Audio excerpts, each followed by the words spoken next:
Panic has resurfaced in the forest-fringed areas of Teliamura after old man Dhananjay Biswas was seriously injured during a wild elephant encounter on Saturday.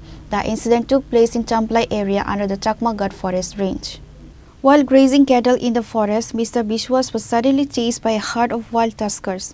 In a desperate bid to save his life, he jumped into a deep forest ravine, sustaining multiple severe injuries. After being missing for hours, family members found him unconscious. He is currently undergoing treatment at Teliamura Sub-Divisional Hospital.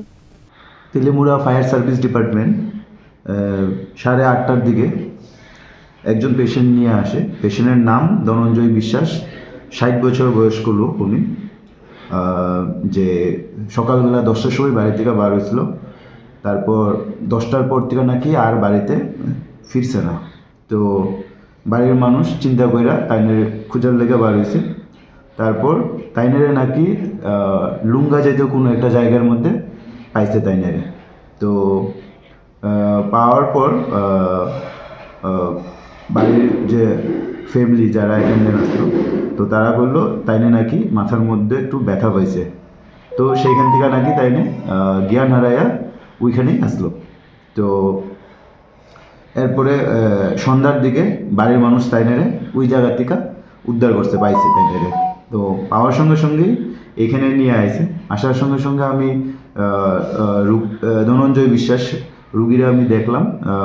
রুগীর কোমরের নিচের অংশে, আমরা নিচের যে অংশটা, তারপরে উরুর অংশে থাইয়ের মধ্যে ব্যথা পাইছে তাইনে। তারপর বুকের মধ্যেও কিছুটা ব্যথা পাইছে তাইনে। তো আর সকাল থেকে যেহেতু কোনো কিছু খাইনি উনি, তো কিছুটা শারীরিক কন্ডিশন কিছুটা দুর্বলতা আছে। বাকি উনি ঠিকঠাক এখন। আর আমরা অ্যাডমিট করছি হসপিটালে। আর হসপিটালের আয়ুষ্মান যোজনা থেকে আমরা সব কিছু দিছি। সেই রকম তো শরীরের মধ্যে আমি হাতির কোনো ক্ষত পাইছি না আমি। কিন্তু তাই নিয়ে পেশেন্ট আমরা যা বললো যে বুকে পিঠে অনেক জায়গাতেই তাই নিয়ে ব্যথা পাইছে। Reported by Hiranmoy from Teliamura, Sinikhora.